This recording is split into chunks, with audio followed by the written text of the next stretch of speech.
Okay, so today we're going to be talking about the real world deployment of AI. We're going to look at it through a little model that I developed, and then we're going to think about what the rollout of AI actually looks like. So, just some caveats before we begin. I'm not an expert, and given how AI is advancing so rapidly, everything I say should be taken with a grain of salt. Another thing is that this is not financial, legal, or life advice, so conclude what you will at your own risk. That being said, I have linked things in the description, so if you want to test my claims and conclusions, you can do that. I do have my own biases as well, so I do own a minor share in NVIDIA. I also am part of a union, so maybe I want to see AI increase, and maybe I am in favor of unions a little more. But without further ado, let's continue. So, since we are talking about AI, what almost inevitably gets mentioned is existential risk, or the idea that AI can do really, really bad harm to humanity in general. I'm not going to talk about it for a lot of reasons, but mostly because I don't think I'm knowledgeable enough in the subject area right now. And if I do talk about it, I feel like I would have to make some pretty serious claims, which I'm not prepared to do. So this presentation is going to go through the following. We're going to look at the kinds of factors which might influence the deployment of AI. We're going to then examine the nature of that deployment, so whether it's going to be gradual or it's going to be sudden and catastrophic to existing industries. And the kind of AI that we're going to be focusing on is generative AI, specifically large language models, just due to their huge potentials. But before we start, let's just get some definitions in. What do I mean by deployment? I mean the real world implementation of AI in business or any sort of mass scale. And we can assess the space of likely deployments by consulting something I like to call the deployment diagram. So the circles here represent the space of possible products and services, and we can use this to consider or visualize the factors affecting AI deployment, but technically this can be used for any sort of technology. So on the top there, we have the space of technically feasible products and services, and then we also have the desirable products and services, and then we also have the legal products and services. And when these three possibility spaces overlap, you have an area of first deployments. So as we go through this presentation, I think you can kind of think, as you get a better idea of these different spheres, what kind of implementations AI could possibly have. So an example of this would be the YouTube algorithm, right? So there's a space of all possible computer programs, right? But then there's a YouTube algorithm. And yes, it's technically feasible because YouTube, the actor in question, has sufficient data and compute, right? It's desirable for YouTube, of course, because that an algorithm that can push forward videos that people want to see, that increases watch time, which increases revenue, right? And legally, as far as I'm aware, YouTube is allowed to do this, right? So all those three spheres overlap, so the YouTube algorithm is likely to happen, and it has happened, right? But again, sometimes things can be technically feasible and desirable, but not legal, right? Sometimes things can be legal and desirable, but not technically feasible, and et cetera, et cetera.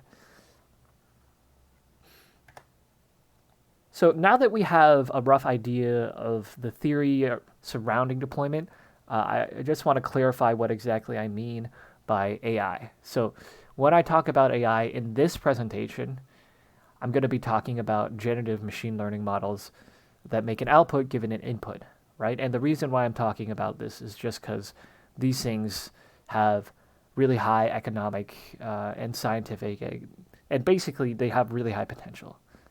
So these generative models, they basically fall into two categories: LLMs, large language models, which basically take input in text and then output in text. And there's also something called LMMs, large multimodal models, which basically take in arbitrary input and output arbitrary output. So maybe you could write text and it outputs an image. Maybe you can put in an image and it outputs a video or audio, stuff like that. But for the purposes of this presentation, I'm just going to use AI and LLM pretty interchangeably. And so now that we've gotten a good idea of the definitions and the theory, let's begin to assess the technical landscape affecting the development of AI. So to do this, we're going to look at the first part of our deployment diagram, right? The technical feasibility sphere. And I'm going to make a couple claims here.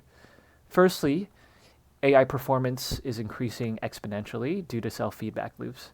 Secondly, the failure states of models where they give really poor outputs are not indicative of the upper limit of technology.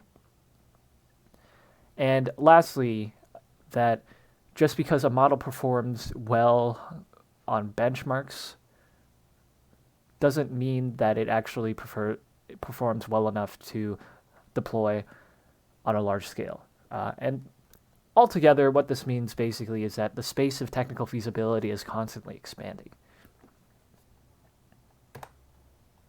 So what do I mean when I say AI is on an exponential increase?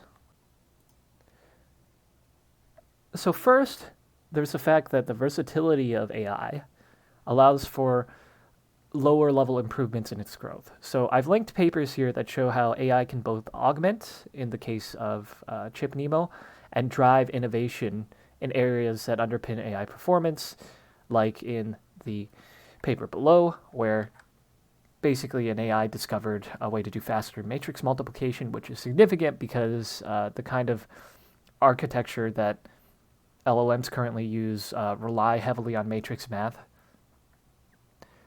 This is not to say that humans are not needed, but it is to say that humans are becoming less and less important, and that the loop, so to speak, of performance is tightening, right? So AI advancement is accelerating, and less people are needed to produce innovation. And so this idea that AI can improve itself is very, very significant. There are also other factors to consider, like compute. So why is AI compute important? Well, the more computing power you have, the more parameters a model can have. And a parameter is basically like a little neuron in the AI brain, right? So the more parameters something has, the bigger its brain is, right? And the result of that is that you tend to see increase in performance as the amount of parameters in a model increases. But this increase is nonlinear. So you get pretty big improvement at the beginning, and then it starts to taper off, right? You get diminishing returns as the more compute you invest in. The solution to this, of course, that the industry has taken is to just simply invest 10 times more compute every year, which is a little bit crazy. And this kind of scale, right, as these models get bigger and bigger brains, it has unexpected benefits as well, because you get better generalization, and the models appear to gain some sort of reasoning capability once they reach certain thresholds of size. And obviously this can't go on forever, because eventually you're going to consume the entire power of the world, right? And you won't be able to really do that, right?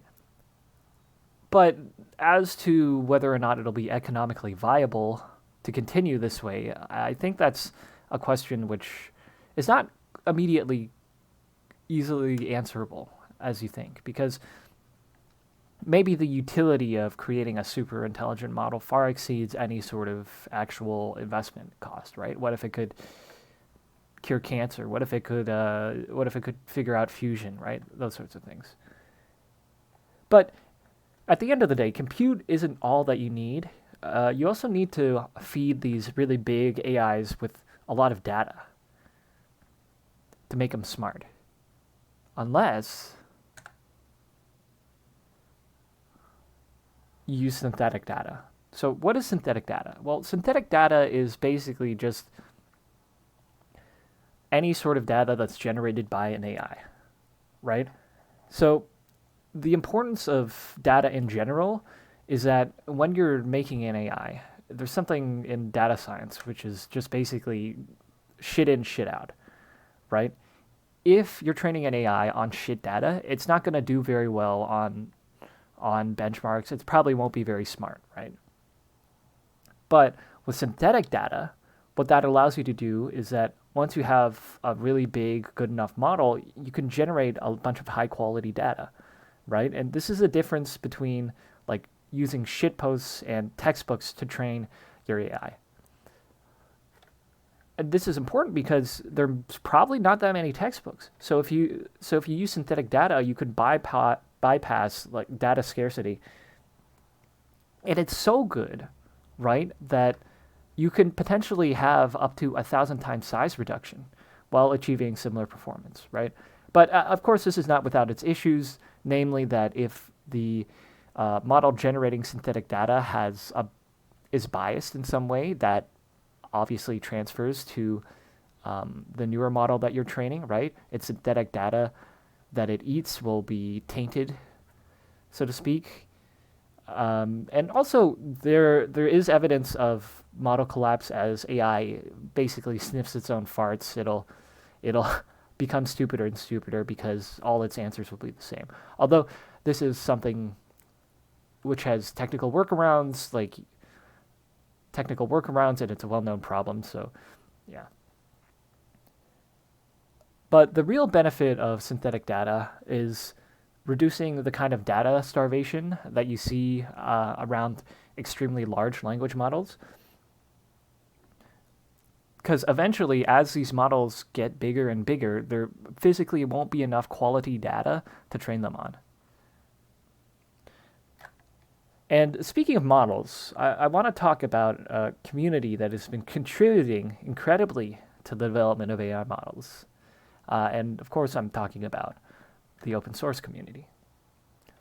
So what is open source in general? So open source is basically when you give out something for free. Usually it's just software, and you let people use them however they wish, right? And it's this sort of collaborative community exercise.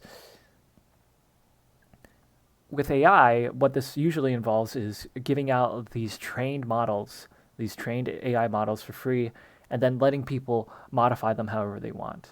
And because there's so many of these models now, companies are now able to create custom-tailored AI for their own services, right?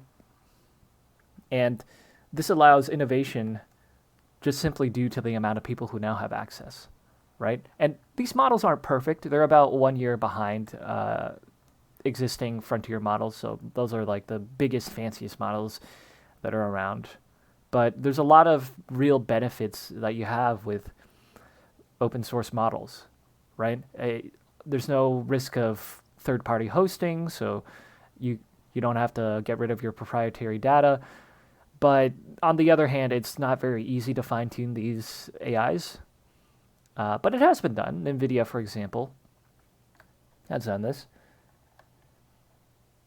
And open source is becoming so prominent, right? And it's so important that big companies are worried, and there have been articles published where, saying like, why would people want to use our service if open source is both free, relatively provides relatively the same value, and in some cases, because some of these models are non-censored, it provides value that we as a company physically can't provide, that maybe people won't use our stuff, right? And so there's this conflict both on an like product level, but also on an ideological level. Like some open source people believe that, hey, maybe large companies shouldn't be the only people to have access to AI if it's so powerful and important, right? But this tension elevates the AI sphere as a whole, and I thought it'd be worth mentioning, just given how many innovations have appeared around open source, right? And open source is really incredible. To give you an example, they're basically so good that they've managed to crunch these models down to like the point where they can fit on your computer and laptop, right? And even your phone in some cases. So it really has democratized AI. But in reality, open source is still inferior in terms of a lot of, I would argue, non-technical aspects. Um, the ease of access of these open source models is very low, and as a result, they're not as widespread as the frontier models. Also, there's certain things that a large company could do that just some guys in their basement can't really do, namely user experience, that sort of thing, right? But generally, like at an industry level, open source models are quite popular. Um, as the open source community develops, we might eventually get some sort of like AI app that lets people really easily access these models. But until then, it seems like closed source models will dominate the AI sphere.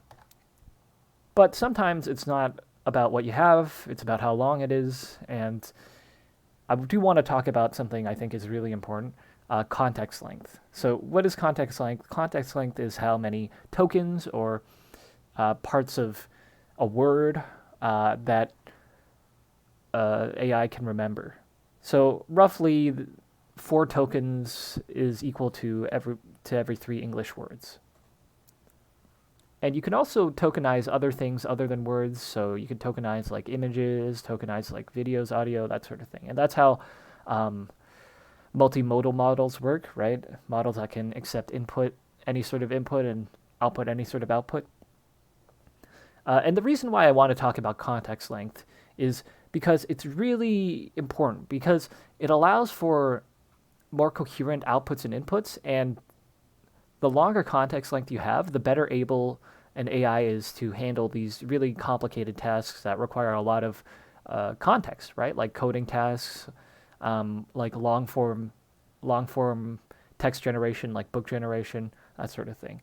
Um, and so it's just really context length is just really important for persistency.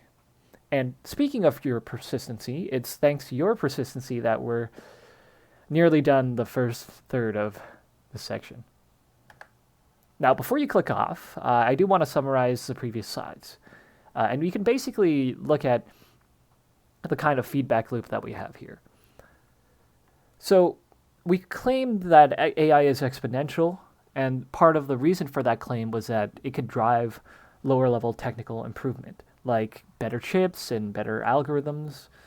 We also looked at the increasing scale of AI as demonstrated by the compute, right? The compute is getting bigger and bigger every year. I also claimed that AI could generate its own data, which it can then use to become even better. We also talked about open source and its tension with closed source AI, and how, in general, it's making more AI more accessible and better by increasing the rate of innovation. And lastly, we looked at context length and speculated how that would increase performance, specifically for a lot of high-value tasks. But as we'll see in a moment, all that stuff that we talked about isn't even close to the upper limit of AI's potential. So let's speculate on the upper limits of AI. And I think this is an important thing to do because it allows us a clear view of what is actually technically possible, as opposed to what we just see in front of us at the moment, right? So without further ado, let's look at some things that we know can increase AI performance even more. So the first thing we can do is we can fine-tune stuff. And we've talked about this with NVIDIA's Chip Nemo, right? That custom AI that they made. So what is fine-tuning? Fine-tuning is done after a model is trained, and usually you get a subset of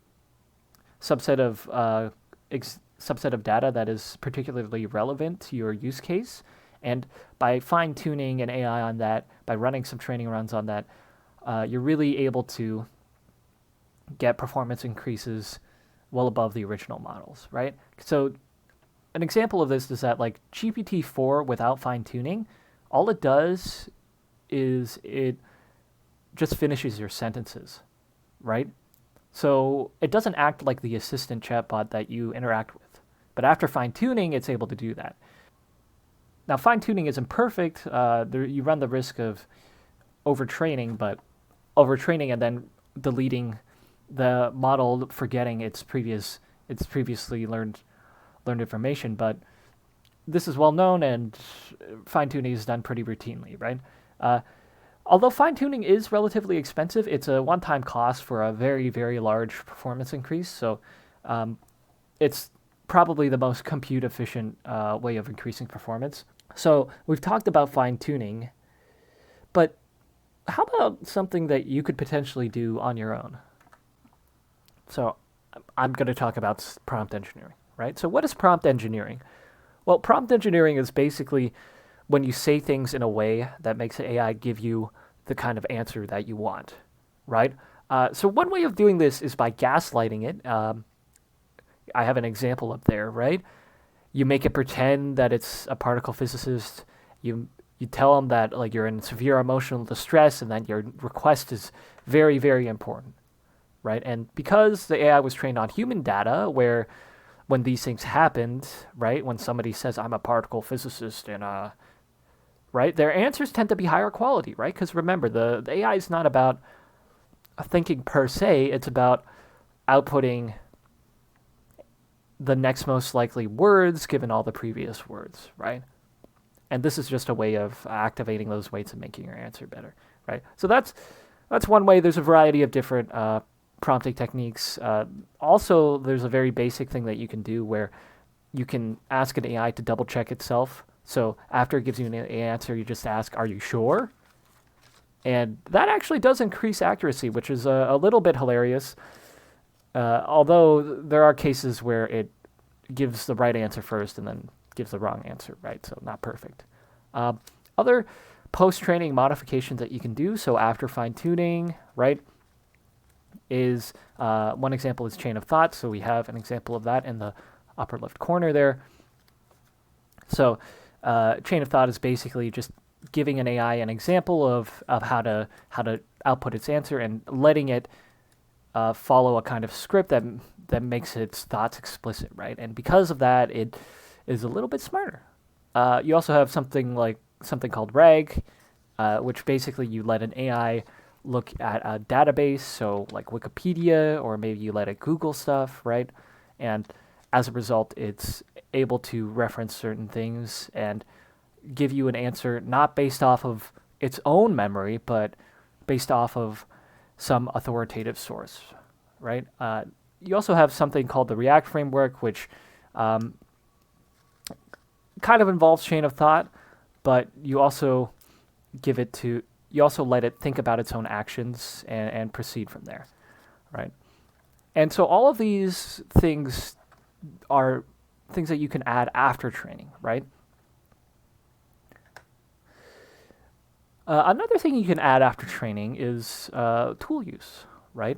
So there's a way of looking at things where you can imagine LLMs as a kind of reasoning agent, right? And it might not be very good at, say, doing math, right? But what if you gave it an API that let it call a calculator, right? And it'd be pretty good at inputting stuff, potentially, right? And so the AI all of a sudden is very good at math. And so this kind of tool use, right, it really shores up some critical weaknesses that LLMs tend to have, which is that they're really not great at math or any other sort of deterministic or strictly logical operations. And it's not just accessing like computers and stuff, right? What if you give it access to the internet? What if you give it access to a code environment, right? And then you can start to see the real utility of tool use. So an really good example of tool use is alpha geometry, So Alpha Geometry was an AI that was created by Google DeepMind that could basically discover international math Olympiad geometry proofs, which that's just basically a very big fancy math competition for high schoolers. But you might think, oh, high school, how hard could it be? But the questions are very challenging. Questions are very challenging. Um, and so this AI was able to do geometry proofs, right? Now, normally AI is very bad at LLMs. Excuse me, are very bad at deterministic operations. But what they did for this is that they basically combined an LLM with a deterministic proof machine, right? And so the LLM was responsible for massaging the proof or suggesting a next step for the proof checker to do when it got stuck. And using that approach, they were able to achieve above human gold medalist performance, and that's pretty cool.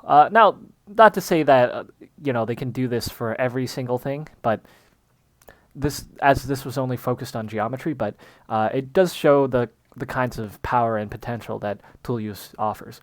And also, alpha geometry is a culmination of synthetic data as well, right? How did the AI know to suggest the next step, given that there's not that many international math Olympiad problems, at least not that many, not a sufficient amount to train an AI on. Well, they just use synthetic data to generate it. So that's pretty cool, right? And it does go to show you the power of compute, right? And speaking of compute, another technique you can use to increase performance is compute during inference.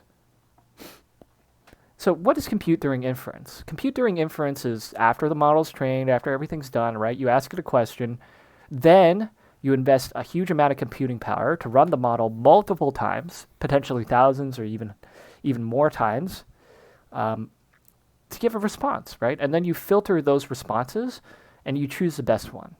And by doing this, right, by having a good filtering mechanism, you can really solve some challenging questions that an AI might not have been able to solve before. So how is this even possible, right? Isn't AI just like always going to give the same answer given the same questions? And the answer is no. I'll spare you the details, but there's basically a way to semi-randomize the output while still maintaining coherence. Now, this idea of producing thousands of outputs is definitely compute inefficient, right? But let's say you already have a really huge server, right? This is about as big as it's going to get. It consumes like 50% of the world's energy. Maybe at that point it's worth using this, right? Maybe if you can't scale your AI, maybe you just make it think some more, and then you get better results because of that, right? And sometimes, depending on the application, this might be very important, because if you're trying to find like the cure for cancer or immortality, right, it might not matter how long it takes or how efficient your AI is, as long as it gets the answer eventually, right? But what good is a system that needs human intervention at every level, right? So ideally, what you want is you tell an AI to do something, and then it does that thing for you without you needing to prompt it over and over again, right? So what I mean by that is that you can ask like high-level tasks like make me $1 million, and it'll do that, right? As opposed to just giving you a list of stuff, like a list of ways, and constantly needing human feedback, right? And in fact, we've actually had this for quite a while. Autonomy is actually quite trivial to do. You just make the AI recursively call itself. And so if you combine what we talked about previously, right, different ways of increasing performance, like tool use, chain of thought, right, you can get something like AutoGPT, which is able to execute goals semi-autonomously, and it's able to create multiple instances of itself, right? And that's pretty cool. Although it's not great, right? Because otherwise you would see these get things all around everywhere, right? But this is arguably the next evolution or step for AI, autonomous agents.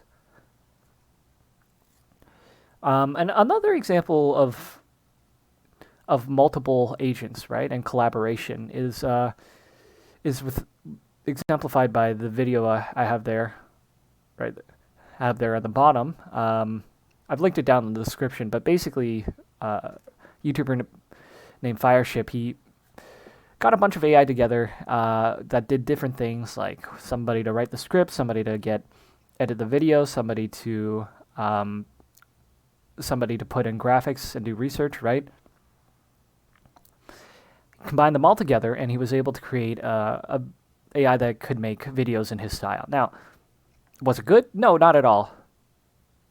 But the fact that you can do these sorts of things is very significant, right? So when we consider the potential of AI, we shouldn't just consider the potential of one AI, we should consider the potential of multiple AIs working together, each with their own specialties, right? Now, there is a cost to all this, which is compute, right? Running multiple instances of these machines is very computationally expensive, and there are also risks, right? Right for now, it's just if you're calling like an API, right? You might just have runaway costs as the AIs like talk to each other and have meetings, and this definitely won't end badly at all when you have autonomous AI agents running around accomplishing tasks and creating new instances of themselves. Yeah. Anyways, now that our minds are filled to the brim with knowledge, I want to revisit the old feedback loop diagram. And so instead of just having an LLM, right, we'd have a fine-tuned LLM. We'd implement some prompt engineering, and then maybe we'd give it some tool use. We'd have multiple versions of the AI, right, or give it the ability to create multiple versions of itself and communicate with itself. And then we'd use compute during inference to at every level to improve the answers that it gives, right? And then what if we just use that process to drive lower level technical improvement, right? Like design a better chip for AI, or optimize like the power usage for this data center, or how do I create a room temperature superconductor, that sort of thing, right? And not only does that drive lower level technical improvement, that could also potentially drive data, right? And data is really important. It's one of the building blocks for AI, right? And so you have this feedback loop, and then you also have lower level technical improvement. So it's quite a lot. It's quite a lot, right? Of course, there's a cost, right? A really significant cost, namely compute, right? And this is why it's so important. As to how good AI is right now, it's okay.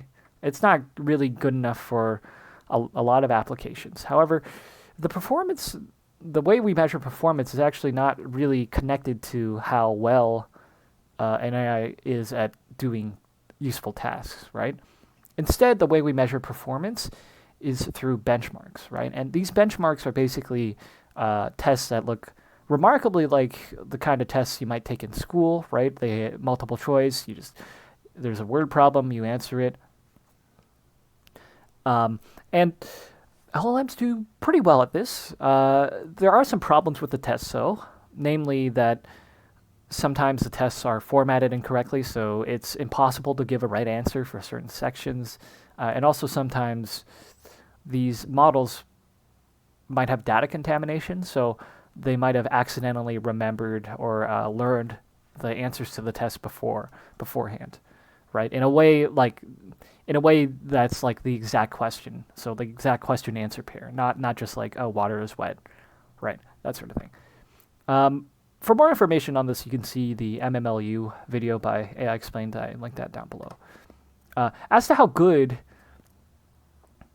AI is, it's pretty damn good. And these results are even more impressive when you realize that this is 1 year out of date and relatively few of the optimizations that we discussed were actually implemented here. So with this kind of performance, right, you have this question, right? If they're like if AI is nearly human baseline at a lot of these things, right, at math, at a bunch of questions, at looking at images and stuff, why don't we see it implemented everywhere, right? And the thing I want to stress here is that there's a lot of technical issues that need to get fixed before you deploy something in the real world, right? So you might have a system that's capable of beating human experts in their own field of expertise, right, on a test, right? But you are still able to like gaslight it into thinking that 1 + 1 is equal to 3, right? And this is probably the biggest problem with LLMs, namely their reliability and the fact that they can hallucinate. So recall that LLMs just generate tokens given all the previous tokens, right? They've given all the previous words, it just outputs the next most likely word. And the problem with this is that sometimes it can hallucinate non-true things that sound good, right? And because of that, it's very risky to use these in high-stakes professional settings. Like, for example, if you're a lawyer, it's just a bad idea because you need to verify these things, right? And there are technical approaches, right? Like those kind of RAG, right, with vector databases that we talked about, giving it search, making it check itself, right? Doing some prompt engineering to make its answer slightly better, all those things, right? But the fact is that we have no silver bullet. There is no silver bullet, right? And as for AI reliability, I'd like to discuss a case that was in the news recently. It's pretty funny. Basically, Amazon has a cashierless checkout system at some of their stores, grocery stores, and they basically use cameras and AI to figure out who's grabbing what, and then they charge it on their credit card when they leave. Now, this would be good if 70% of the items didn't have to be verified by humans, right? So, in actuality, a lot of their AI wasn't good enough, and so a lot of the verification had to be done manually, right? And so I think what this shows is a couple things. One, it shows the non-triviality of vision problems. Like, it's really hard to know when somebody's grabbing something, right? At what angle are they grabbing at? Like maybe they're like obscuring the camera, that sort of thing. So you have to make like an inference, and then how can you be sure that inference is correct, etc., right? But despite this failure and the extremely large memes that resulted from this, saying that AI was a scam, right? Amazon is still looking to double the amount of stores that use the tech, right? And why is that? Well, you have to consider that, yes, the technology isn't perfect. Yes, it's actually hilarious that this happened in the first place. But the fact is that the fact that you can potentially automate 2% of the U.S. workforce with this kind of technology is simply too profitable of an opportunity to pass up, right? And I think you'll see this theme a lot with a lot of AI innovations. Yes, there's going to be vaporware. Yes, a lot of these companies aren't going to survive. But the potential of AI and the potential for it to make a lot of money means that a lot of governments and businesses are really interested. Another problem with the reliability of AI is the potential overconfidence issue, where if you have a pretty good AI system, you might not double check it, and as a result, it could be potentially catastrophic if you use it in a high stakes scenario, because it might just make a mistake that maybe was catchable by a human, but because nobody cared or it was trusted too much, it actually happened. So a minor example of this is a case where Air Canada had an AI chatbot on their website, and somebody asked if they could retroactively apply for bereavement fare, and the chatbot said yes. The problem was you couldn't. And so the person in question eventually sued Air Canada, and the court decided that yes, Air Canada was at fault and they were ordered to pay up, right? And so this is a tangible example about how ensuring the reliability of AI is critical, particularly if you're going to deploy it on a mass scale or in any use case which has significant financial consequences. So Another technical limitation with little benchmark relevance, but something that has real world consequences, is transparency. And so this takes two forms. The first is interpretability. So basically, you don't know how the AI is getting to the answer, right? You might say, "Oh, that answer is right. It did well on the benchmark," but you have no idea how it's getting there, right? Another issue is the fact that the training data sets for a lot of proprietary LLMs, you just have no idea what they are, and part of that is because these large companies don't want to release the training data to give their competitors an advantage, but there's also other reasons for that as well. And so there's technical ways to improve interpretability, but as of now, we really don't have a clear idea of what the underlying stream of thought is. And so that becomes a problem when you have these high stakes moral scenarios. Like, this is why you can't employ like AI as like a robot judge, because you can't know what kind of deliberations it's actually making, or it's just rejecting people on like a purely statistical basis, right? Or something that boils down to a statistical basis. But still, even if there's no clear interpretability, right, it'll still be used in some cases where the utility is relatively high. So an example is automated warfare and automated crime prediction, which definitely won't have any issues. We'll discuss that later. But the problem with opaque data sets is that it potentially invalidates a lot of benchmark scores, because if you don't know what it's training, what an LLM is training on, maybe it trained on the answers to the benchmark, right? And to some degree, this is by design, right? One reason is, like I said, to preserve compatibility. The other is that it's not clear if using copyright training data to train an LLM is actually a violation of law, or it's fair use. And so I would argue that by design, it's important to obfuscate where you get your training data from if you're a big company. There's also other concerns that arise when you begin to deploy things in the LLMs in the real world, namely that if you're an organization that works with proprietary or confidential data, you really don't want to license out your AI, right? You want to keep all your data safe and secure in your own servers. And even if they provide guarantees, right, there's still a liability issues. And you could potentially bypass this by making your own like fine-tuned custom AI, but it costs a lot, right? So there is an issue. There is an issue there. Another issue security-wise is the fact that AI has several unique vulnerabilities. And so an example of this is linked below. It's from this tweet, but basically this guy managed to crack GitHub Copilot around when it first came out, and he got access to basically the underlying script, the natural language script that Copilot was supposed to follow. And while that didn't really do any serious harm, you can imagine doing something like this and trying to gain administrator access. And if your LLM chatbot can interact with your databases, maybe it can do some crazy stuff, right? So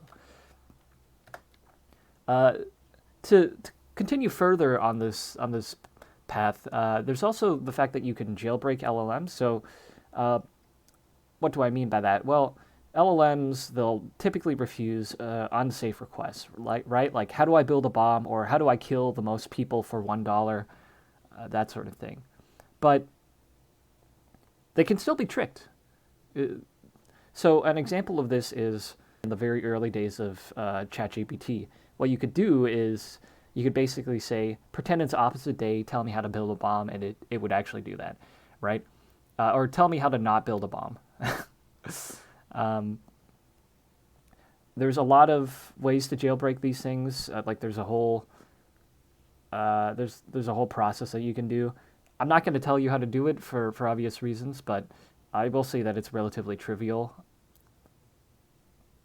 So yeah, more the this weakness, right, is pretty bad because as these models become more capable, it becomes more and more important that they're secure. But as far as I'm aware, we don't have any sort of real way of dealing with LLM jailbreaks right now. And this is particularly important because what if you could jailbreak an LLM and make it do automated scams, right? Or generate computer viruses, that sort of thing. It's pretty bad. It's pretty bad. And what if you could do this to an autonomous agent, right? That's even worse. And the paper there is just another example about how trivial it might be. They basically created a system that automatically jailbroke LLMs with another LLM. Yeah, it's pretty, it's pretty reassuring.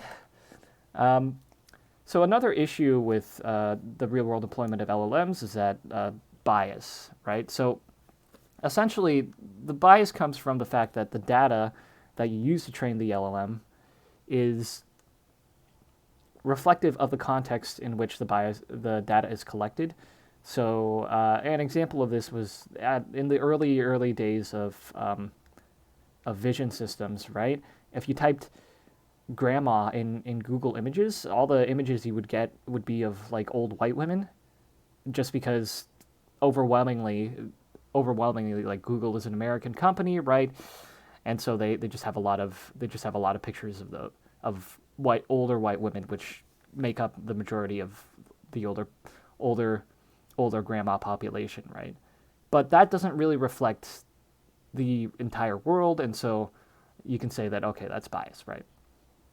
And that's a very minor example, but imagine you're doing something with like a facial recognition system, and then it becomes pretty bad. And sometimes organizations can use this ability for AI to be biased intentionally, right? Like if you have a bias AI that like misidentifies people of a certain ethnic group, and you might be predisposed to disliking that ethnic group, you can hide behind your AI like facial recognition system for criminals, right?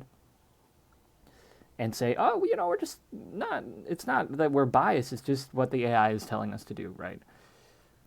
Yeah, and so you can get rid of bias or try to eliminate bias with reinforcement learning. So basically, letting the AI decide, letting the AI teach itself. But the difficulty of that is that it's not useful for every application.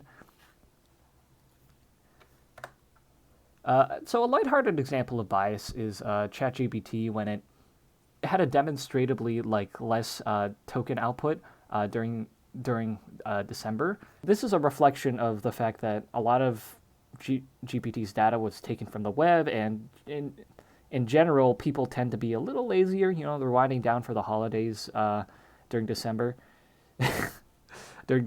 which literally makes it lazier during December, which is very funny, right? But a more serious example is that there's a facial recognition system that was employed in the U.S., and it would constantly misidentify black people just because of limited training data, and you basically had people getting misarrested, right? And you think, okay, well, how bad could like being misarrested be? Well, let's say you're jailed for 10 days, so you probably lose your job, right?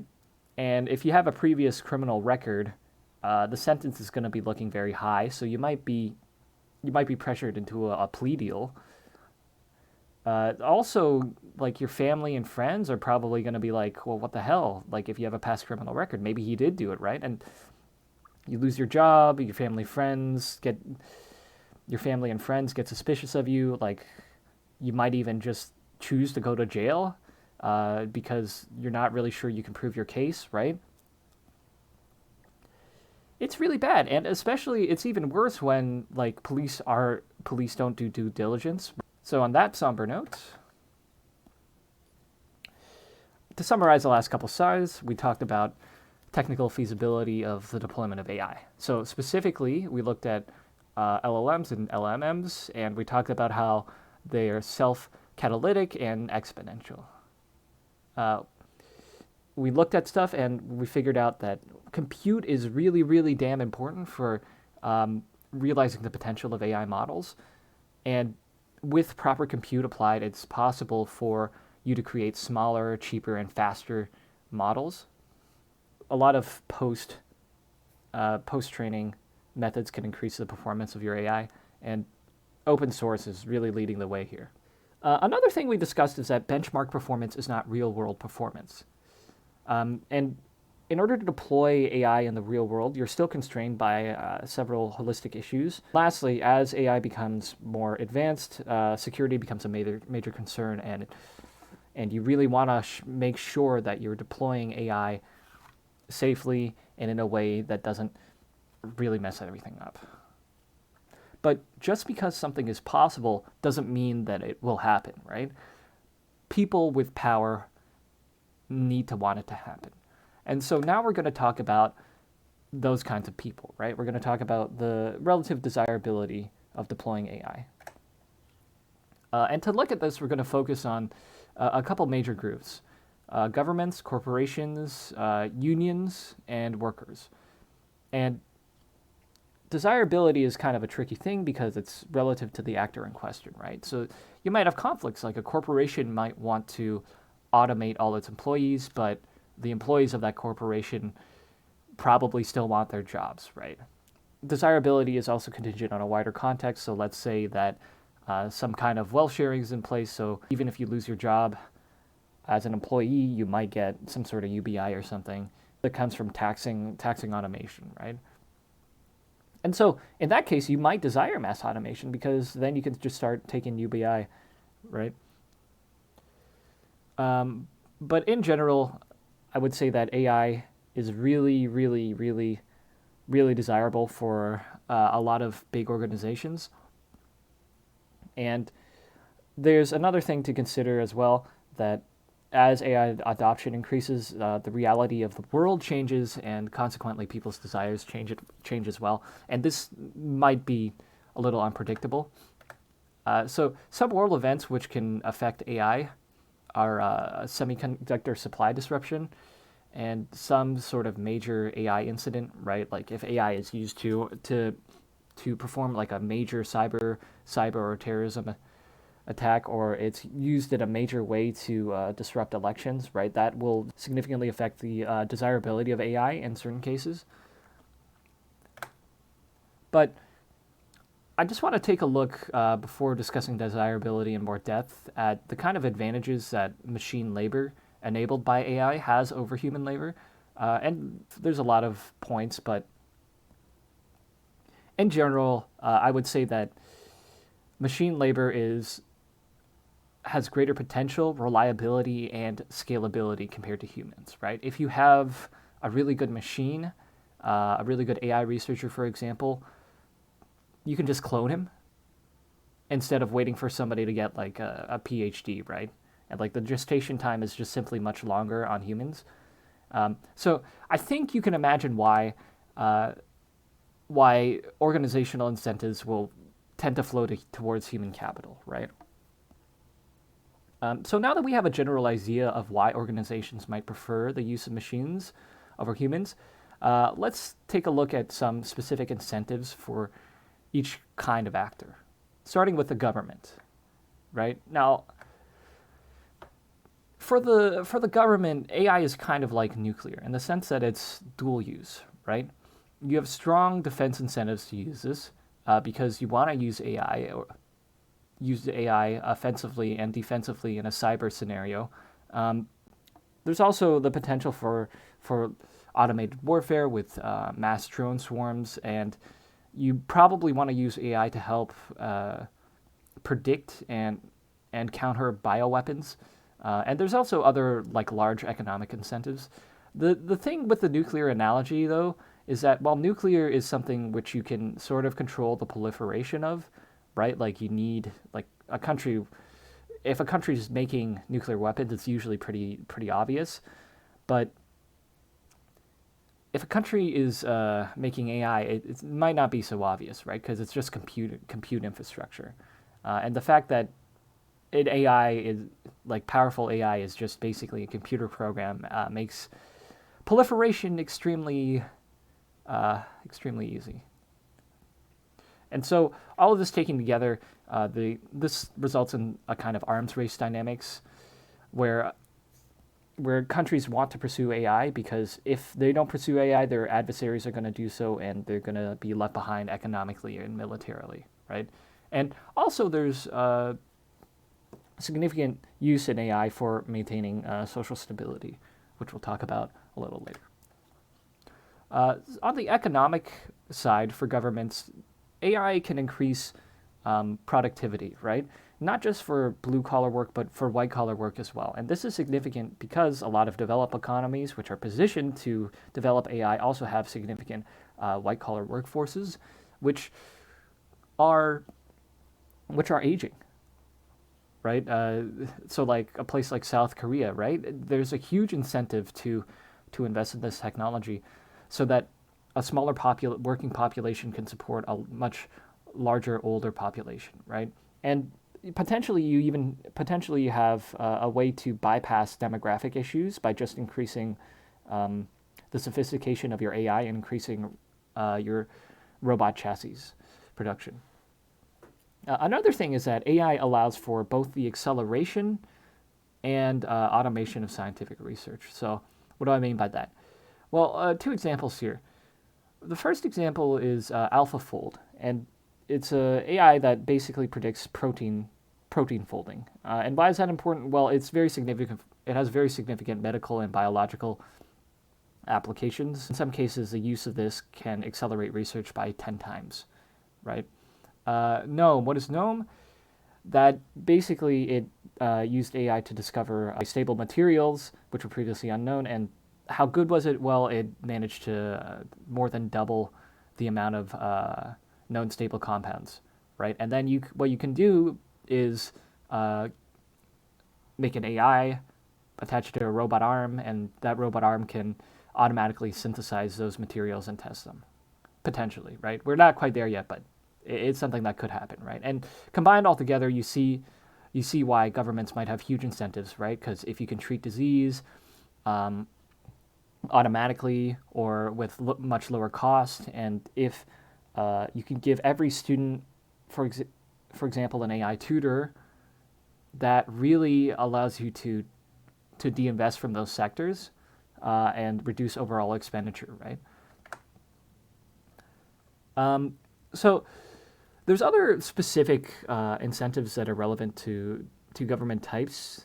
Now, both democracies and non-democracies will want to develop AI for the reasons above, but there's a couple notes here. So in democracies, as of now, there's a pretty big publicity risk with being too gung-ho about AI. Now, leaders will still talk about it, but they won't talk about the uncomfortable truth that, yes, people will be automated and people will lose their jobs, and we don't really have a good plan of reskilling those people on a mass scale, right? For non-democracies, they have a couple unique things. So AI will allow for greater political stability while also reducing accountability. Why is that? Well, AI can be used in internal security systems, right? Facial recognition, that sort of thing. But what it can also do is that it can also automate violence. And by automating violence, you need less people to remain loyal in order to stay in power as a dictator, right? And so potentially you have this situation where the dictator no longer needs the army as much, and they have a perfectly loyal robot police force, right? That allows them to oppress the masses. And potentially the ideal scenario for every dictator, right, is to secure a form of wealth using a workforce and secure your position using the army. But when both of those things can be automated, it remains to be seen what kind of use people have, right? And this actually only isn't only applicable for non-democracies, right? For democracies, this is also a problem because what happens when your economy is no longer based on people? What happens when robots can basically do every function and the people who own those robots have the ability to maintain their ownership of those robots through automated violence, right? Does the majority of humanity just live in squalor at that point? So these are some big questions. We're not going to address them, but I just want to point them out to show you that the long tail of these incentives might result in a lot of crazy stuff happening. And if you don't really believe me that the governments seriously think about AI, I just want to play the following clip with Sam Altman, the CEO of OpenAI, on the Lex Fridman podcast. How hard do you think people, state actors perhaps, are trying to hack? First of all, infiltrate OpenAI, but second of all, like infiltrate unseen. They're trying. What kind of accent do they have? I don't think I should go into any further details on this point. Okay. But I presume it'll be more and more and more as time goes on. That feels reasonable. Boy, what a dangerous space. And so now that you're sufficiently disturbed, let's examine the incentives that businesses have to employ AI. So for large corporations, they have a kind of existential, and in general for all businesses, but I think particularly for large corporations, they have an existential incentive. Namely that if you don't employ AI and reduce your costs, then somebody else will, and then they'll try to undercut you, and you won't be able to catch up, right? And another thing that might drive AI adoption is the fact that a lot of publicly traded companies, their CEOs are typically appointed on a relatively short-term basis, right? And the CEO gets bonuses depending on how high the stock price is, so they have an incentive to potentially damage the company in the long run while just trying to pump the stock price, right? And so what this contributes to is maybe, okay, the CEO like huffs the AI hype, right? When the technology isn't mature enough, and you might see premature shedding of the workforce because of that. And even if this is only for publicly traded companies, the fact that publicly traded companies might make a large sector of the industry, for example, and if they adopt this kind of practice where they cut their workforce and potentially, again, price people out, right? You have the same kind of existential dynamics that happen with AI. Yeah.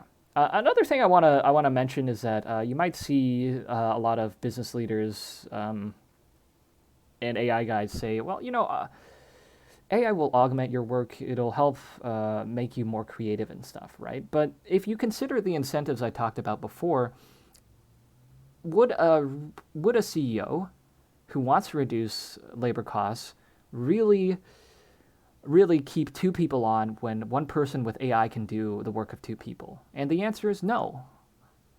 Right? Is that healthy for the long-term growth of the company? Maybe not, right? Because you're just shedding valuable human capital potentially. But do the incentives align that way? Yes, for sure.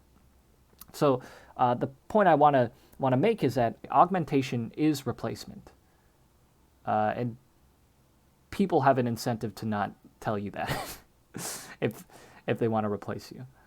And another thing is that as wages and working conditions get higher, the threshold for where AI becomes economically viable to replace you is lower, right?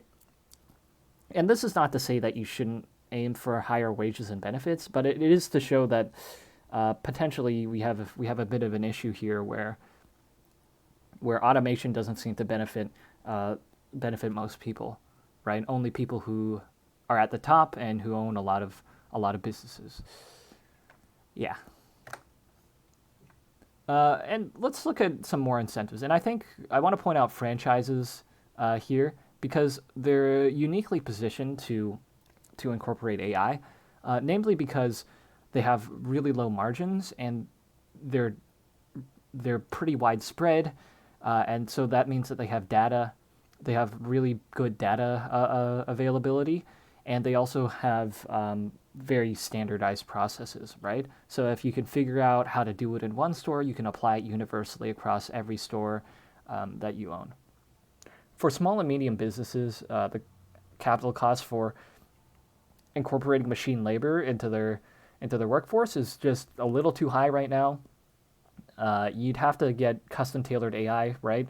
Which for every kind of use case, which is going to be very difficult. So typically deployment, at least right now, is and at first it's just going to be on an ad hoc basis using low cost tools. So maybe use ChatGPT like summarize like a meeting note, a meeting, right? That sort of thing. An example of deployment of AI is with the Flippy robot. So it's just basically a robotic arm that uses AI to help it fry stuff, right? And I'm using this as an example because I want to highlight some of the troubles with this, right? Because if you have mass rollout of these kinds of things, it becomes a bit of a problem as people get unemployed, right? And there's a big PR issue that companies have, where like they don't want to say that they're replacing workers with robots because people might not support them consequently, but that's where all the incentives that we discussed are heading, right? Like as a business, you want to reduce costs, and if you can use AI to fulfill some roles, then you're definitely going to do it, right? At the expense of your workers, and then what happens when there's no jobs to go around, right? That's a problem. And speaking of replacement, right, I want to talk about unions because there is an argument that unions, for example, will at least halt or prevent AI from taking people's jobs, right? At least if you're in one. And a union typically only cares about its members, right? Potentially at the expense of a company. But this isn't just like, oh, screw the company sort of thing, right? Because they do indirectly care about the company because they care about the workers. In other words, if the company goes under, there's no union members or workers left, right? So they do care about firm survival. And the power of a union comes from their ability to halt labor. Now, historically, they've never been able to successfully halt automation. And why is that? Well, the reason is that automation reduces the power of labor, right? Because it's a direct replacement. And to illustrate this idea that unions won't be able to halt automation, I want to just present a case here.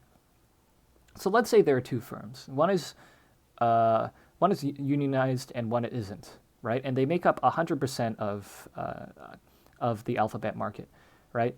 So the first firm might have high unionization while the latter has none. So because of that, let's say there's a new labor-saving technology that increases worker efficiency by 100%. So one worker can do the work of two now. Because the market is relatively fixed, both these actors are in competition with each other, right? And the non-unionized company has a significant advantage because they can essentially fire people much more easily than the unionized workforce, right? So they, in response to this technology, let's say they just cut their workforce by 50%, they reduce the cost of their goods, and consequently they can price the unionized company out of the market, right? And the unionized company knows this, right? And their union knows this, and so they come to an agreement and they say, look, like the market as a whole, we're going to get screwed, so best thing we can do is give all the union workers a soft landing, right? So that might take in the form of like reducing the total amount of work hours, but keeping the same amount of employees, or slowly letting people go by order of seniority, right? And so this is an example of how unless you have full unionization, and even if you do have full unionization, right, there are cases where a new business can emerge that isn't unionized and employs automation significantly, right? Basically can't oppose automation. Now, this example has some limitations, namely that it assumes inelastic demand, so it assumes that the alphabet business won't expand in response to cheaper goods. But even if that happens, you can still see automation destroying a lot of unionized workforces, right? Or unionized workforces becoming significantly less important as a result. So a real world example of union action and automation is the writers and actors guild strikes in America, right? And they were ultimately successful, and I'll go over some of the concessions that they achieved. So the Writers Guild. So the Writers Guild basically got a lot of concessions, and they were able to use AI as they see fit, and they added some extra clauses, right? Like they assert the right to that exploitation of writers' material to train AI is prohibited by MBA or other law, but we don't actually have any sort of legal, at least to my knowledge, assertion that that is actually the case, right? Like it's not clear if training on copyrighted data is actually a violation of copyright yet. For the Actors Guild, they also managed to achieve concessions. Basically, basically it was about deepfakes, right? Like, what if you can make a deepfake of an actor, right? And in general, they allow deepfakes, and those deepfakes are to be paid the same rate as the actual actor, which is very interesting.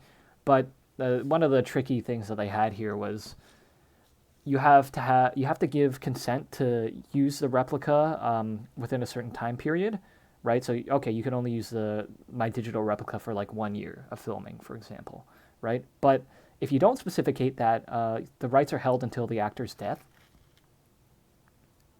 which is pretty bad because you can see a lot of extras being forced into this position, right? Because if they don't know their rights, for example, you can see extras signing away all their future appearances, for example, with a single performance. And the use of synthetic performers, so basically actors which are like completely synthetic actors, so actors that are not based off of a known celebrity, they are a point of bargaining, although apparently they can be used for non-human characters, although it's not clear what that exactly means. Do they just mean like animals, or like what counts as a non-human character, right? Does an alien from Star Trek count as a non-human character? That sort of thing. So key takeaways here. They were both really successful, and they had very like specific concessions, and they were very smart on those concessions, I would say. But issues are not fully resolved, right? So this is what I mean when sometimes unions can't halt automation, because this is a bit more transformative. Because what happens when a single movie or a show can be made entirely by an AI, right? What happens if you can just generate you can just put in a script and then it generates a movie for you with actors of your own choosing, or actors which don't really exist, right? What happens if there's some sort of streaming service like that, and you can bypass traditional industry and just get entertainment straight up, right? What happens when that happens? And we'll come back to this point, but it just goes to show you that even if you oppose automation traditionally, you still might be destroyed as AI becomes more advanced and unlocks new capabilities. So now that we discussed unions, I want to discuss workers in general, or the working public in general, because most people are not in unions. In general, right, you and me, right, we want automation to help us work less and earn more, and to make us more free to pursue good things in life, right? And historically, that has always happened. As we get more productivity, our wages increase. Right? Right? Yeah. Anyways, it's also not clear if automation will create more jobs in the short run. So what I mean by that is that, like, let's say it employs all the, like, going back to Flippy, right? All the fryers in America and in the world, right? Will more jobs be created as a result of that? Because there's only so many people that can work to make these robots and replace them, right? Especially as you get more automation, right? And if short-term job creation is significantly lower than short-term job destruction because of this, you're going to have a lot of problems, right? In general, the workers generally have like relatively little political power unless they're in a union and coordinated. But if you have something like what I just described, right, significant unemployment within a short period of time, very little prospect of immediate relief, you might have large scale social unrest and a lot of questions with no answers. So the last time something like this happened, I would argue, is during the Industrial Revolution, right, where you had a lot of like labor saving technologies for both farming and goods production, right? And so you had this massive shift from farms where there's no work to factories. And because of limited regulation and a bunch of other stuff, it wasn't really good. It wasn't really good to work in a factory. It was very bad. And people were essentially trapped in cycles of grueling poverty. And consequently, people got mad. There was lots of violence, et cetera, et cetera. And eventually, the economic systems changed, and people were better off as a result, right? The problem was that the Industrial Revolution has high capital cost, and it happened over the period of 150 years. But AI deployment, right, in white-collar work, in blue-collar work, it should happen in less than 15 years and with diminishing capital costs. What do I mean by diminishing capital costs? I mean that AI is getting cheaper and cheaper, right? Robotics and stuff is getting cheaper and cheaper. As the stuff scales up, even if there are no new technical innovations, they'll get cheaper just simply due to scale, right? Economies of scale. The other thing is that it's not a complete upfront capital cost because you can have things like rent robotics, right? So Flippy, for example, they don't mention it anymore on their investor page, but basically you can rent the robot out for cheaper than minimum wage. Even if a company doesn't own the robot, it's still a much better deal than hiring a person, for example, right? Also, a lot of white-collar work, right, that can be done digitally, and consequently, you only need to deploy the computer program as opposed to a computer program inside of a robot. And so that's what I mean when I say capital costs get less and less, right? And then if you can just deploy a computer program, maybe you have like cloud infrastructure for that or something, right? So it's relatively low upfront investment. But this isn't a video about the socio-political impacts of automation, but I just wanted to mention all these different actors and the kind of conflict to give you an idea of how non-linear and how messy AI deployment will actually be. So, to summarize, the desirability section for nations and businesses, you have arms race characteristics, right? For nations, it's kind of like nuclear, only with more proliferation, and it affects more parts of society. For workers and unions, automation isn't actually necessarily bad. It's the bad effects of losing one's job and not being able to share in the gains of automation. Those are largely just a result of the current way the economy is structured. So maybe we can resolve that. Maybe. Yeah.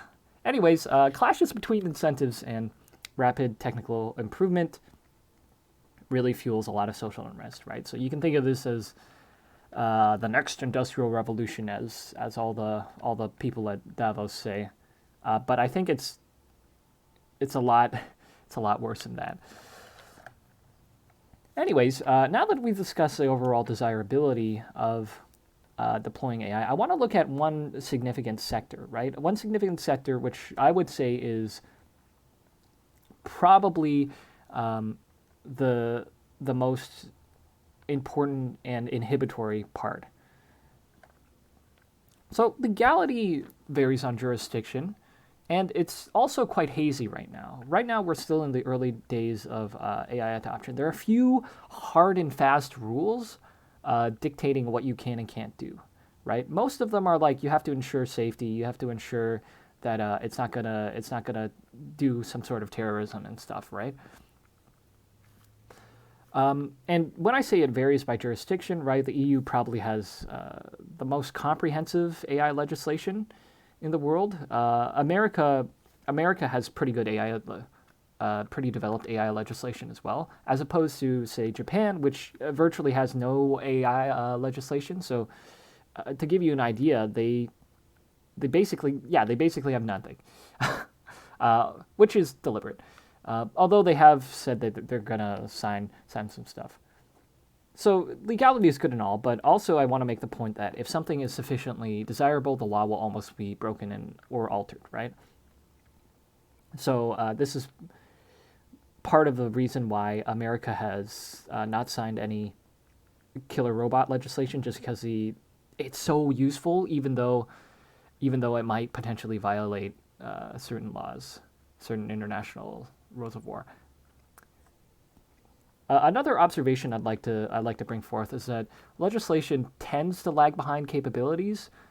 So you might see some really disastrous and gray uses of AI before those loopholes are closed.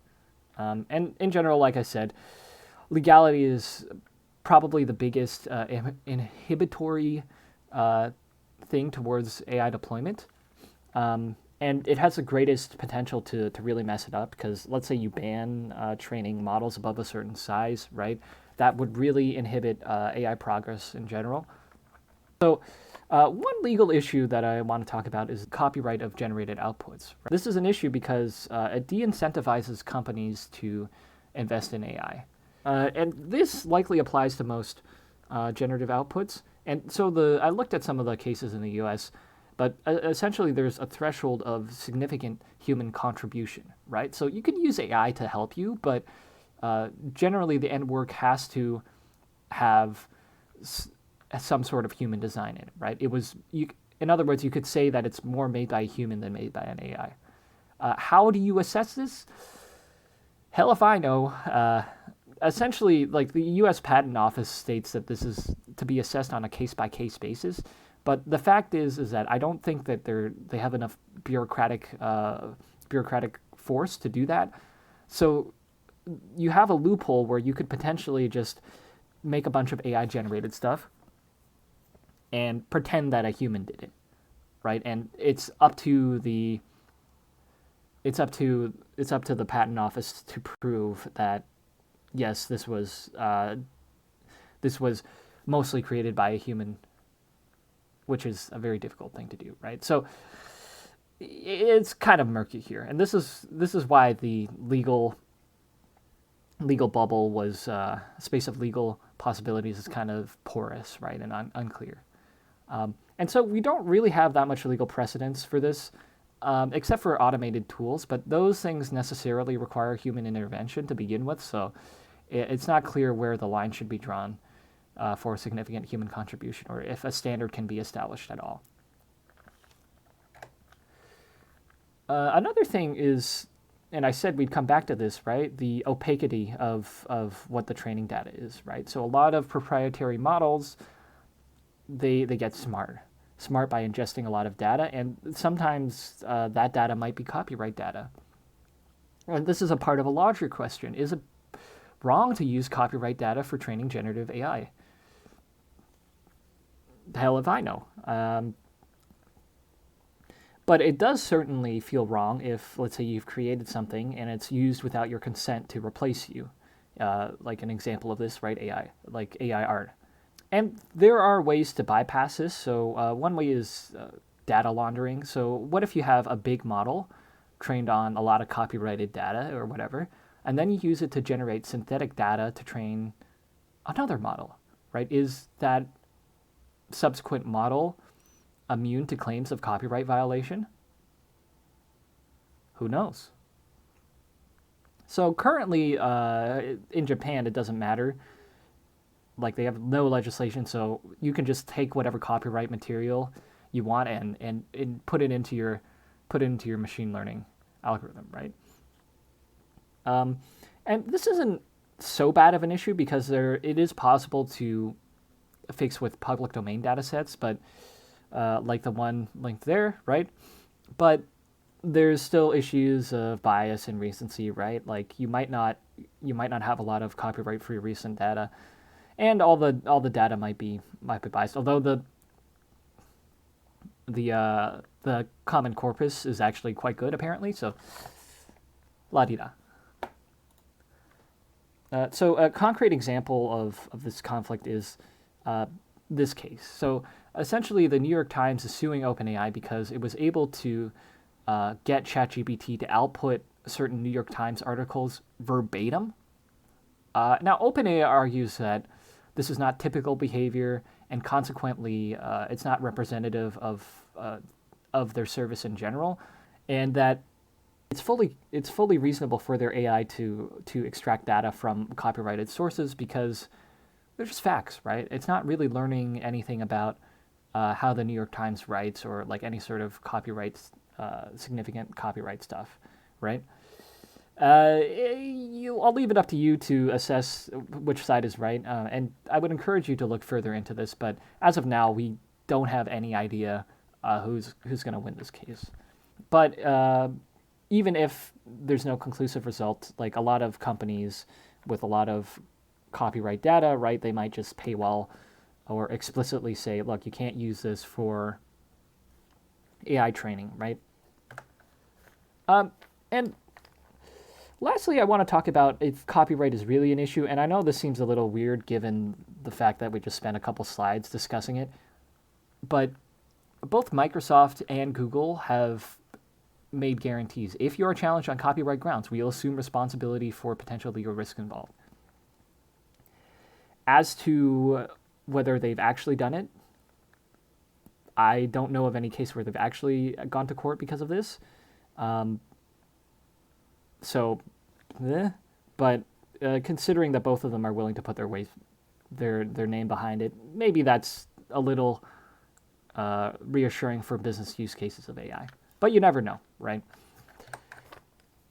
So another legal roadblock is privacy. So because of their broad training data, LLMs may have collected information about private individuals during their training runs. And so privacy, this isn't really a new concern for IT companies, but the fact that you have these large proprietary models with closed data sets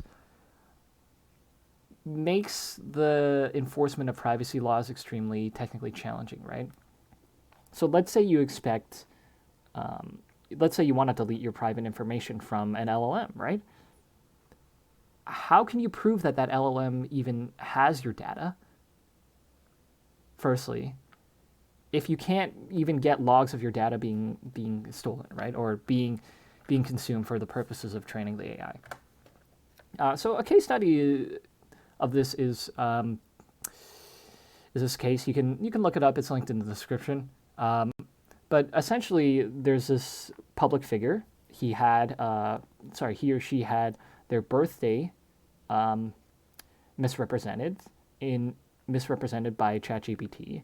So under their rights and their EU law is to delete wrong or untrue information about a public figure, right?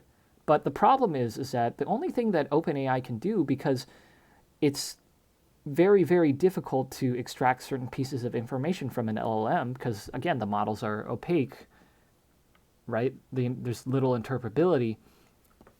The only thing they can do is manually say, okay, every time you talk about this guy, just don't talk about this guy. right? Don't talk about this guy and his birthday.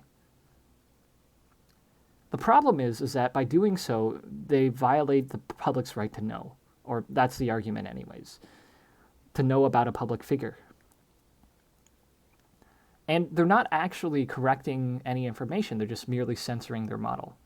So the argument then is that OpenAI needs to fix this somehow, but obviously it's extremely technically challenging and we have no idea about how they're going to do that. But that doesn't qualify as an excuse for if the thing that they're doing is illegal or not, or bad or not, right? So now that we've looked at some of the legal issues that these large companies might be facing when making their own AI, I want to make a brief mention to local and open source, because both local and open source appear to not have this issue. And what do I mean by local and open source? I mean, let's say you have an open source AI and you host it locally on your computer for your personal use, right? Because of that, you don't have any issues with copyright regarding output, because you can argue that using any copyrighted training data is fair use. Now, as to the validity of this argument, I have no idea. These kinds of open source models might enable industries to still be disrupted, even if they have strong copyright protection. So, to summarize, there's a lot of legal issues that are not yet fully resolved. Generally speaking, major companies in the LLM and AI space have significant interests and significant guarantees in avoiding these issues, but a lot of them just come from the fact that the data they use to train their LLMs is copyright. And copyright of output, again, is a significant limiting factor for greater adoption. When you have sectors that depend on copyright, so like generation of movies, right, commercially anyways, for example. Open source, we talked about how open source is potentially a way of bypassing these limitations, at least on an individual, non-commercial basis. And in my opinion, I would say that the economic and other incentives outweigh current legal limitations or other legal arguments which might inhibit the development of AI. So an argument for this is that previously, right, there were no street laws surrounding the use of automobiles, right? But as they became cheaper, even cheaper than horses, for example, even though pedestrians hated cars, right? And pedestrians before the invention of a lot of auto laws, a lot of traffic laws, excuse me, they were basically bullied by cars. The fact that cars became so economically relevant and important eventually meant that pedestrians became sidelined in their own cities, and consequently you have the kind of car-centric infrastructure that you have in the U.S., right? And so laws were bent, new laws were created despite public protest and reluctance, just because these new vehicles had significant economic use, right? And so I'm just going to argue that AI might have a similar trajectory, maybe. So, to summarize, in general, we talked about the technical feasibility, we talked about the desirability, and we talked about the legality of AI deployment, and you now have a general idea of how things work, right? And so, now that we've talked about the kind of factors which affect AI deployment, I want to talk about the nature of AI deployment. And to do this, I'm going to borrow something from evolutionary theory, the notions of gradualism versus catastrophism. So I think there's two ways of looking at AI deployment, how AI is going to be used in the real world, right? So there's two ways. The first way is AI gradualism. This idea of task automation, where you'll gradually deploy AI systems to not replace jobs, but replace certain aspects of jobs, right? Which effectively means replacing jobs, as we discussed before. And then there's also AI catastrophism, right? So output process automation. So what did I mean by that? I mean, instead of automating the tasks of a movie production, right? Like having a robot, like film stuff, having a robot hold the boom, having a robot act, right? You're bypassing traditional processes and you're just focusing on the output with AI. So an example of that would be generating an entire movie from scratch, right? And because of that, that destroys existing guardrails and it really, really disrupts the traditional business models. So essentially, AI gradualism and AI catastrophism, it's the difference is whether or not you think AI will slowly replace tasks versus whether or not you think AI will slowly replace outputs. So some of the reasons why one might prefer to think that gradualism is more likely, right? The gradual replacement of tasks in the workforce is that AI deployment is constrained by workforce, right? And we just don't have enough enough AI specialists and software engineers to really deploy these things at scale right now.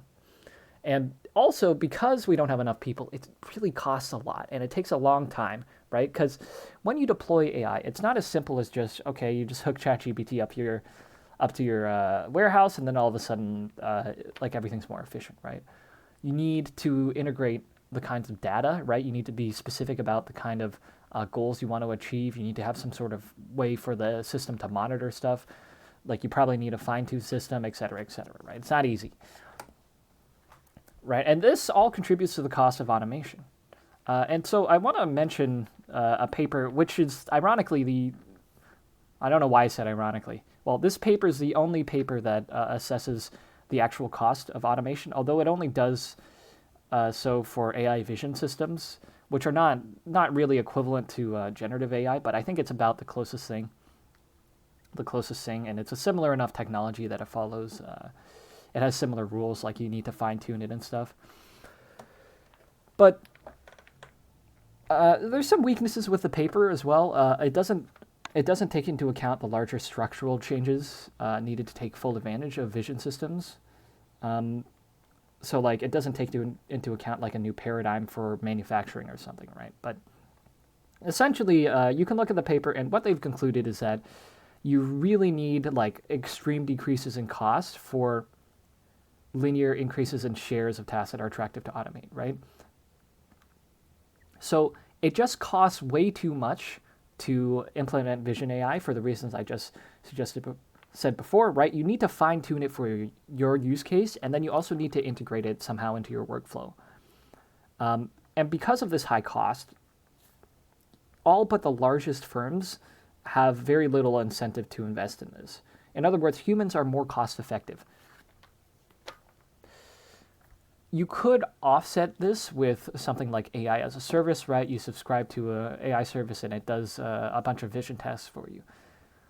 But you still need a significant industry cooperation. You need a standardization of data and all that sort of stuff, which is difficult, right? And costs money and takes time as well.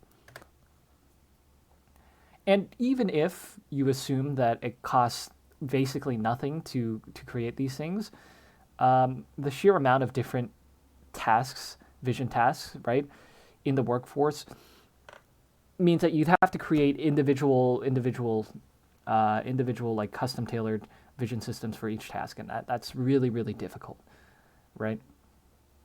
And lastly, they argue that the exponential increase in frontier models, right, these really capable generative systems, prohibits their mass scale, right, and prohibits their use, even with decreasing costs of compute. And there's some counterpoints, like what happens if you get something like AGI, right? Artificial general intelligence, something that's about as smart as a human, can work as well as a human. And what happens? Because in that case, you probably won't need to fine tune that much. And there's a lot of other questions, right? But generally, overall, I'd say this is a very good paper, and I encourage you to read it and come to conclusions for yourself. But essentially, their conclusions are, it just costs too much for vision tasks, right? Now, some weaknesses here, right? It's only considering vision tasks, but does that mean that generative because generative AI isn't exactly the same, right? Generative AI can potentially automate much more economically valuable tasks as well. So that's something to consider. Because of that, I think we should not take it with a grain of salt, but consider the scope of its explanatory power, given what I've mentioned also about technical increases, right? So those are the factors which are in favor for gradualism, right? Now I want to talk about AI bypass, right? Which is, we talked about how a large problem of using AI in and deploying it is a cost of fine tuning and tailoring it to your use case, right? But what if you didn't have to do that, right? And so we're going to talk about AI bypass. So I want to give a flashback to the Writers and Actors Guild strike, right? How they had a lot of protections for existing employees as a result of their strike. Let's consider the following video, which is generated by an AI completely. If it'll load properly. Wow, this is really... I promise the video is much higher quality. You can see... Oh my god. Alright. Alright, it's not working out. Anyways, look. Yeah. It's not really emphasizing the point that I wanted to make. Okay, there we go. So you can see it looks pretty damn good. There's some like weirdness, like things look a little bouncier, like bouncier than they otherwise would have. Like some of the limbs aren't totally behaving as you'd expect them, but that's pretty good, right? And that's generated by AI. You didn't need any dogs, you didn't need any snow, you didn't need a camera operator, you didn't need good lighting, you didn't need a director, you didn't need an animal trainer, you didn't need... You get the idea, right? And this is what I meant when... This is what I mean by AI bypass. You're bypassing the traditional way of creating something, right? And this isn't... This kind of bypass for the movie industry, I would say, isn't 20 years away, right? I'd say we're about 5 years away max from generating like full feature like motion pictures, right? And what kind of effect does it have on the traditional industry? If you can just generate these, probably for like a significantly lower cost than it costs to make a movie, right? What happens? But this isn't a video about the future of media, so let's just continue with more discussion on AI bypass. I just wanted to use this as an example to illustrate how transformative AI bypass potentially is, right?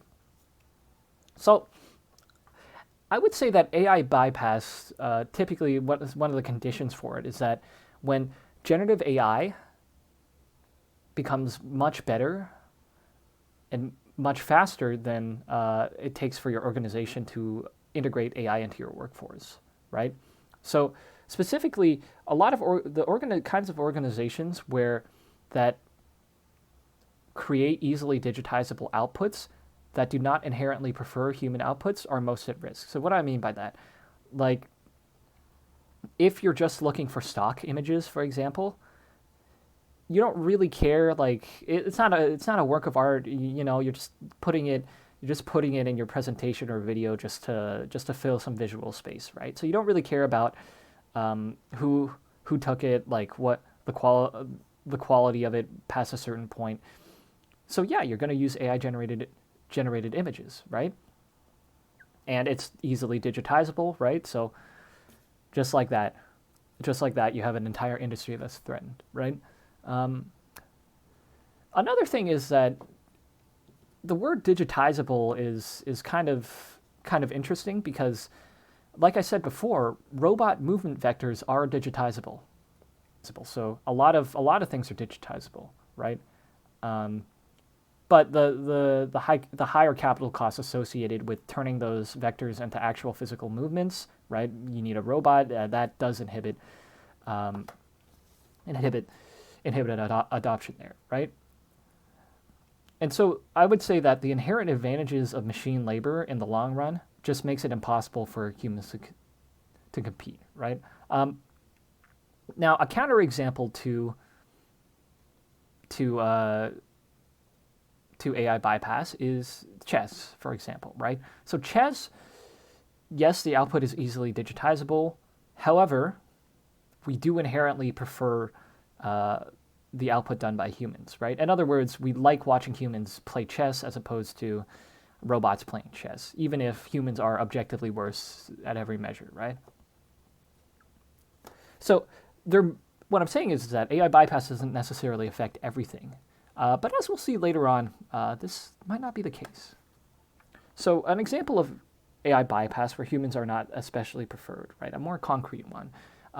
You have this paper, Communicative Agents for Software Development. Essentially, they used a bunch of techniques we discussed before, and they had a bunch of agents, and together they simulated a software company. So one ChatGPT was the CEO, one was the CFO. You know, they had testers, they had coders, et cetera, et cetera. And the result of this was that they were able to create computer programs from scratch, just from natural language alone. So say I want you to make a Pong program, for example, right? Now, these programs were very small, but they cost very little and took very little time to make, right? And if you read the paper, it's very interesting because a lot of the failure rate came from a smaller context length, right? And we talked about how context lengths have increased significantly since then. And so it does show a lot of promise here, where in general, for like a direct replacement of workers, right? And there are general rooms for improvement in the paper. Like this is only their first attempt, right? So you can imagine this being refined over time and becoming significantly better as the base capabilities of the AI models used improves. And you should expect a lot of movement in this sector, right? Like software development is an area that is really ripe for this kind of disruption. Again, you do have issues of copyright, though, right? Is AI-generated code copyrightable? That's a question, right? Which goes to show how important legality is, right, for this discussion. Now, let's look at the case where humans are generally preferred. So, I'm just going to play this audio clip. 穏やかな風が心地よく吹く家の窓辺で夢を見るコーヒーカップにぬくもりを感じ君の笑顔が日常にあふれる Right, so this is completely generated, AI generated. I was only basically the middleman at coming up with the original lyrics, although you could you could probably envision making an agent to just do this automatically, right? And so using a combination of AI tools, I was able to do this for very, very little cost. And so who does this replace? This replaces a lot of people, right? It replaces the singer, the person playing the instruments, the person writing the lyrics, the person doing the recording, the person doing the mixing. It replaces a lot of people, right? Now, but does this mean that the music industry is quote-unquote doomed? And I don't think so, right?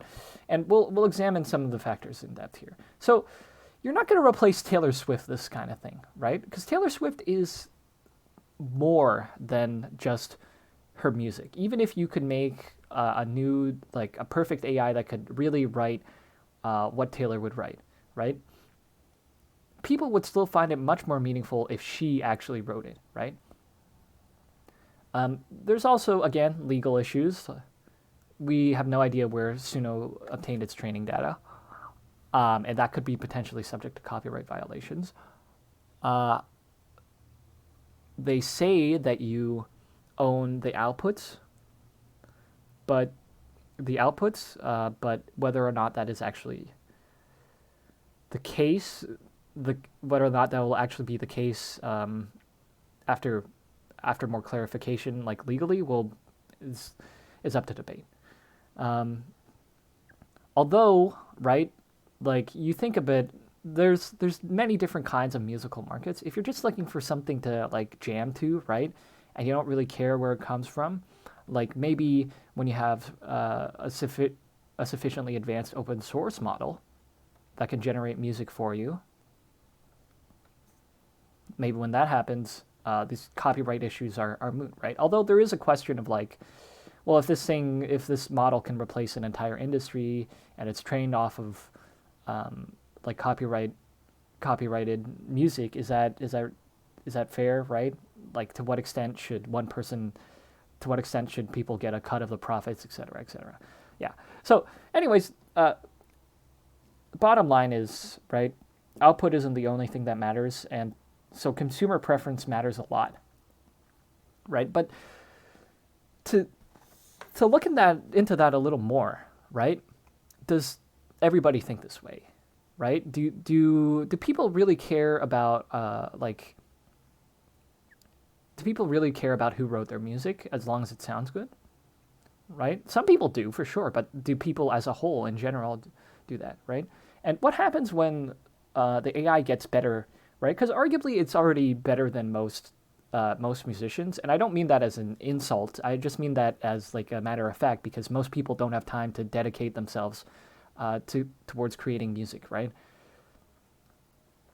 So what happens if AI can produce custom masterpieces, right? Masterpieces which are tailored directly to you, which that's something that no human musician can do just because of labor constraints, right? And will this increase in quality outweigh the social stigma of listening to AI music or preferring it? And how will this change over time, right? Maybe AI music gets more popular until it becomes normalized. And maybe there are ways of presenting AI created music in a way that changes consumer preference. So an example is Hatsune Miku, right? That's completely AI. You don't care about who writes her songs. The appeal is that it's just an AI. So I think there's room in the market for that, right? And if it's really good, then will that replace traditional artists, right? And this leads to a lot of other questions as well, like, do we really want a society where all the music or all the art is created by AI, right? So a lot of questions, but we're not going to answer them. I do think that it's important to mention these, however. So bottom line here, we talked about AI bypass, right? And what is AI bypass? It's the idea that AI will bypass the traditional way of producing certain outputs. So this is in contrast to gradualism, where it says AI will be slowly integrated into the workforce, right? And I'd say AI bypass is really going to happen in cases where humans are not inherently preferred and the output is easily digitizable, because those situations represent the lowest hanging fruit, both in terms of the quality of the product, right, and how much people prefer it, and also the overall cost of producing that sort of thing. And so due to the rate of AI ability increase and how hard it is, we discussed,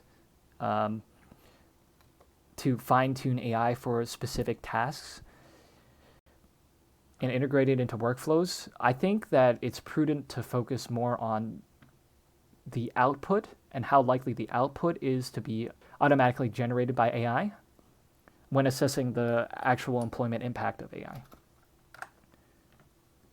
So, in conclusion, we talked about a lot of stuff. We talked about the technical possibility of AI deployment. We talked about how that's increasing exponentially, and we talked about how there's other ways of increasing the capabilities of it that are currently not economically viable, but may be economically viable in the future. We talked about the kinds of actors which might desire the use of AI. We talked about how machine labor in general has inherent benefits over human labor, and how this conflict of desires might result in significant social unrest, which would affect the overall speed of deployment. Then we talked about legality and how that's a major barrier for the deployment of AI in a lot of industry and profit cases, right? We talked about how potentially, if you had sufficiently good enough local AI, with AI bypass, you could potentially render a lot of these issues moot, right? You wouldn't have to worry about the copyright of training data if you're just using a custom AI to generate movies for your own use.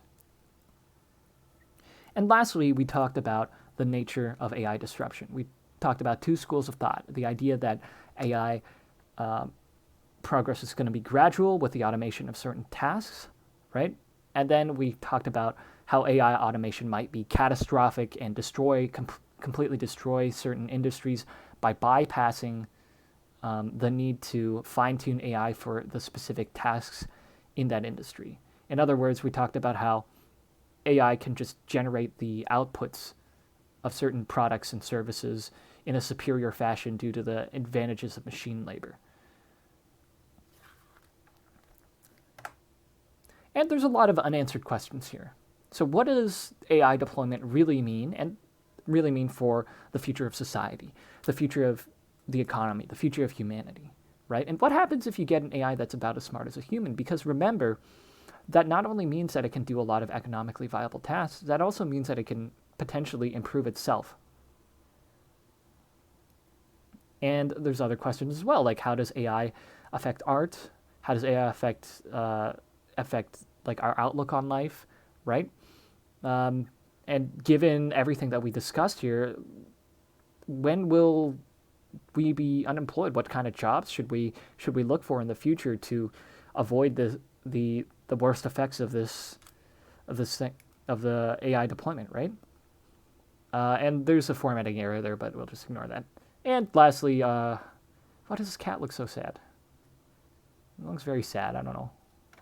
Anyways, maybe he's afraid AI will take his job. Anyways, just some final thoughts here. This took a really long time to make, so I would really appreciate it if you liked, favorited, and subscribed. I'll probably be doing a poll for next video ideas, so if you subscribe, you can participate in that. And I'm really interested in any sort of ideas you might have, any thoughts, any criticisms. I would appreciate that as well. And as always, all of the sources are linked in the description below, and there's also some additional reading that I included that you might enjoy. Okay, and thanks for sticking around. This is a very, very long video, probably like close to 2 hours, so I really appreciate this sticking around. And I'll see you guys in the next video.